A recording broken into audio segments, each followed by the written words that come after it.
você já deve saber que Python é uma das linguagens de programação mais populares no mercado de tecnologia. Mas nesse vídeo aqui, a gente vai entender com mais detalhes aonde essa linguagem pode ser aplicada, aonde você como programador pode utilizar Python. Eu costumo dizer que aprender Python é um caminho sem volta. Isso porque essa linguagem é extremamente flexível, né? E você pode praticamente aplicar ela em qualquer área de programação, o que te traz uma vantagem muito estratégica que a gente vai entender nesse vídeo aqui. Bora pro vídeo.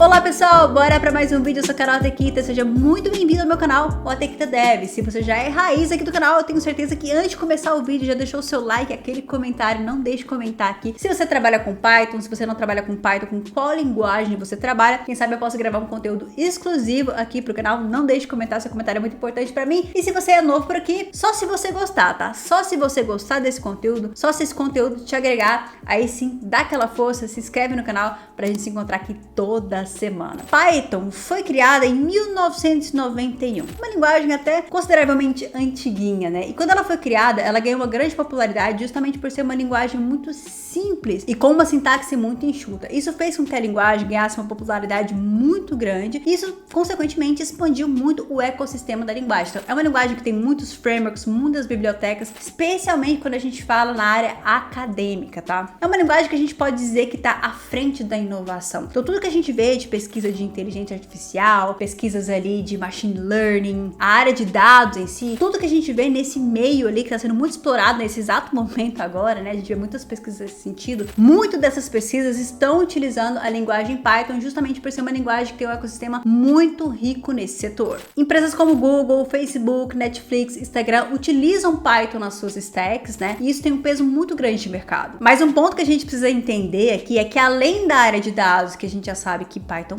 reina, né? Quando a gente fala em inteligência artificial, ciência de dados e tudo mais, Python também pode ser aplicado em várias outras áreas, é o que a gente vai entender aqui nesse vídeo. Mas antes, eu preciso dizer que esse vídeo conta com o apoio da HostGator, que é a apoiadora aqui do canal, e é a hospedagem perfeita para o seu projeto em Python. Lá você encontra servidores VPS e dedicados ali, com uma infraestrutura e performance imbatível. Além disso, você conta com suporte humanizado 24/7 para você não ficar na mão. E os servidores dedicados e VPS podem ser contratados em até 12 vezes no cartão e ainda tem garantia de reembolso de 30 dias. Você conta com uma empresa que tem 17 anos ali de mercado, além de ter publicado milhões de sites pelo mundo inteiro. Então na descrição desse vídeo você vai encontrar um link especial que te garante condições especiais nas hospedagens da HostGator, mas é exclusiva para vocês que estão inscritos aqui do canal, então não deixe de conferir. Sempre quando eu penso em Python, eu penso muito em otimização, em automação. E esse é o primeiro ponto que a gente vai falar aqui. Python é uma linguagem muito utilizada em automação e criação de scripts. E existem uma gama de bibliotecas disponíveis para você utilizar para esse propósito aqui. Quando a gente fala em automatizar, a gente está falando de otimizar o processo. Isso quer dizer que você vai conseguir entregar mais valor com menor esforço. E é por isso que isso é algo muito importante para as empresas. E quando você tem um programador, um profissional, que ele se preocupa em automatizar processo, em otimizar processo, que tem esse mindset de melhoria contínua, né? E que além disso também tem a expertise, ele entende como ele pode fazer isso, cara, isso é um diferencial muito grande e estratégico quando a gente fala em mercado. Tá, Carol, mas que tipo de automatização a gente pode fazer? Vou dar alguns exemplos reais do que você poderia fazer no seu dia a dia. Manipulação de arquivos. Vamos supor que você precisa manipular arquivos em massa aí. Você pode escrever scripts em Python para poder fazer isso de forma automatizada. Por exemplo, vamos supor que você tenha um sistema que gere relatórios. Tem muitos relatórios que você precisa renomear ali para poder padronizar a nomenclatura desses relatórios. Você poderia criar então um script em Python que faz isso automaticamente. Outra aplicação interessante seria scripts de configuração. Sempre que você está instalando um projeto na sua máquina, vamos supor que você está começando aí no projeto, você tem fatalmente todo o passo a passo que você precisa seguir para poder fazer o setup do projeto, instalar as dependências e tudo mais para rodar o projeto na sua máquina. Então todo mundo que já passou por um processo de onboarding sabe como que funciona isso. Ao invés de fazer todos os passos ali um por um manualmente, né, a pessoa só roda um script e aquilo vai instalar tudo que ela precisa para poder rodar o projeto. Parece uma coisa muito simples, mas que agrega um valor gigantesco. Se você trabalha hoje numa empresa que não tem um script de automatização de setup de projeto, tenha certeza que se você desenvolver um negócio desse, você criar um script desse, com certeza você vai agregar muito valor pro seu time e vai ganhar uma visibilidade. E não só isso, tá, pessoal? É algo muito legal para você poder fazer no seu projeto pessoal, para você poder colocar no seu portfólio, né? A pessoa entrar no seu portfólio e ver que você não só criou o projeto, mas você tem um script que faz o setup de todo o projeto. É muito legal quando o profissional se atenta a esses detalhes de otimização. Falando ainda em automatização, você pode utilizar Python para fazer web scraping, que seria a extração de dados de páginas web. Então você pode criar scripts para automatizar, para analisar ali a estrutura de uma página HTML e retirar as informações, extrair os dados que você quer. Isso pode ser muito utilizado ali em casos onde você não tem APIs públicas de consulta de informação e você precisa extrair dados ali de uma fonte que não tem essa API. Então é uma prática muito utilizada nesse sentido. E o Python tem uma biblioteca muito boa para isso, que é o Beautiful Soup, onde você consegue fazer esse web scraping de forma muito simplificada. Eu acho que até é um projetinho bem legal, né? Imagina você fazer uma API que extrai dados via web scraping e expõe isso numa API pública que seja útil, né? Alguma funcionalidade que as pessoas realmente queiram utilizar. Imagina só você criar um projetinho desse para o seu portfólio, além de disponibilizar algo útil para a comunidade, é um projeto super interessante. Você também pode criar automatização de tarefas de sistema. A gente sabe que todos os sistemas têm sua rotina de manutenção. Imagine então se você pudesse criar o seu próprio script para fazer essas manutenções de uma forma automatizada e ainda melhor, né? Você pode criar o seu próprio script para processos de deploy. E o Python tem uma biblioteca muito boa para isso chamada Subprocess. Com o Subprocess, utilizando Python, você consegue fazer isso de uma forma muito simples. Só pelo que eu falei aqui dá para entender, né? Por que a linguagem é tão popular. Independentemente da stack do seu projeto, Python sendo utilizado nesses processos de automatização acaba sendo uma linguagem estratégica para qualquer projeto. Independentemente da stack que você utiliza, você pode utilizar Python ali para criar algum script de automatização. E por que automatizar? Porque automatizar é otimizar eficiência. Então você traz uma eficiência, né? Ao invés de fazer processos manuais, você consegue automatizar e ganhar tempo. Redução de erros. Então quando você automatiza, você está menos propenso a erros humanos, né? Então automatizar também te dá essa vantagem. E escalabilidade. Processos automatizados, eles podem ser facilmente escaláveis. Além da utilização do Python na automação e criação de scripts, essa linguagem também é muito forte no desenvolvimento web. Isso pela própria característica de ser uma linguagem de sintaxe enxuta e a quantidade de recursos que você tem, frameworks ali, bibliotecas para o desenvolvimento web, torna uma linguagem muito estratégica para esse nicho. E a gente tem frameworks muito fortes, como por exemplo o Django, que é um framework bem robusto que te permite criar aplicações complexas e escaláveis. Na verdade, com Python você pode criar desde sites muito simples ali, básicos, até sistemas complexos e escaláveis e APIs. O Django que eu falei aqui é um framework de alto nível, é utilizado no Instagram, Spotify, Pinterest, ou seja, é um framework que já tem aderência de mercado. E uma das características desse framework é justamente ser um framework robusto, que já tem uma série de recursos pré-prontos para você utilizar, como por exemplo o seu próprio ORM, para que você crie essa abstração de dados para poder trabalhar isso na sua aplicação. Outro framework em Python bem interessante, na verdade não é um framework, é um micro framework, né, utilizado para desenvolvimento web em Python, é o Flask, que ele é um framework bem minimalista, assim como a gente fala micro framework. Ele não tem toda a robustez do Django, mas isso é bem legal porque ele te dá uma flexibilidade maior para que você tenha ali a liberdade de criar, por exemplo, os seus próprios padrões arquitetônicos. Então o Flask, ele é considerado ali um framework minimalista, digamos assim, que te traz essa flexibilidade maior. E ainda falando de desenvolvimento web, o Python também tem um framework muito famoso para a criação de APIs, que é o Fast API, que permite com que você consiga criar APIs RESTful de uma maneira muito simples. Esses são só alguns exemplos que eu falei. É claro que tem vários outros recursos que você pode ter na linguagem para desenvolvimento web, mas a gente vai para outra área agora, que é o desenvolvimento de jogos. É claro que Python não é a primeira linguagem a ser escolhida quando a gente fala em desenvolvimento de jogos, principalmente porque quando a gente pensa no mercado de jogos, nas engines de desenvolvimento de jogos, né, as duas principais vão trabalhar com outras linguagens, que é C++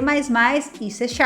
Mas ainda assim a gente precisa enfatizar aqui que Python também tem recursos para que você consiga trabalhar com desenvolvimento de jogos utilizando esta linguagem, né? Até falando de engine aqui, a Godot, que é uma engine muito popular, quando a gente fala em classificações de popularidade, acho que ela tá em terceiro ali, logo depois da Unreal e da Unity, né? Ela não trabalha com Python diretamente, mas ela trabalha com uma linguagem chamada GDScript, que é muito parecido com Python. Então, quem sabe Python tem muita facilidade de trabalhar com GDScript. E essa é uma engine muito legal, tem uma série de recursos ali, tá sendo muito muito ali, digamos assim, abraçada pela comunidade, né? Além dela, né, a gente também tem o Pygame, que é uma biblioteca que tem uma série de recursos para que você consiga criar o seu jogo em Python. Ela oferece, por exemplo, manipulação de gráficos, inputs do usuário, né? Tem física, som, ou seja, uma série de recursos que você tem até nas engines mesmo. Essa biblioteca te oferece para que você consiga criar o seu jogo em Python. Ideal se você estiver criando ali um jogo 2D simples ali, com certeza essa biblioteca te atende bem. E outro recurso bem legal que também utiliza a linguagem Python é o RenPy, que é uma engine para criação de visual novels, que são jogos baseados ali em histórias. Ela é bem completinha e bem flexível. Agora já indo para a área que é o forte de Python, né? A gente não poderia te falar aqui que Python é muito utilizado ali na área de dados, né? Inteligência artificial, aprendizado de máquina, né? Ciência de dados, análise de dados, né? Isso porque, assim como eu disse, o Python é muito forte nessa área acadêmica. A gente tem uma série de recursos de ecossistema riquíssimo para você trabalhar com a linguagem para esses propósitos. Ou seja, tem uma série de recursos que você pode utilizar. Primeira coisa que a gente vai falar aqui é sobre inteligência artificial e aprendizado de máquina. Essa definitivamente é uma linguagem dominante quando a gente fala aí nesse setor. E vou destacar aqui principalmente o TensorFlow, que é um framework criado pelo Google, né, justamente para poder criar não só na construção, mas no treinamento de redes neurais complexas. E outra biblioteca muito popular que foi criada pelo Facebook é o PyTorch, né, que é uma biblioteca muito flexível e é utilizada para pesquisa em aprendizado profundo. E na análise e ciência de dados, Python também reina, tem uma série de ferramentas, né? É a linguagem mais utilizada aí para esse propósito, como por exemplo o Pandas. O Pandas é uma biblioteca para análise de dados que oferece uma série de recursos. A gente também tem o NumPy, que é uma biblioteca fundamental ali para computação científica. A gente também tem o Matplotlib, que é muito utilizado ali para manipulação de gráficos. Você consegue criar gráficos ali, seja de estáticos, interativos, né? E até animações. Vocês não têm ideia da quantidade de ferramentas, de bibliotecas que a gente tem quando a gente fala em área de dados para Python. Eu citei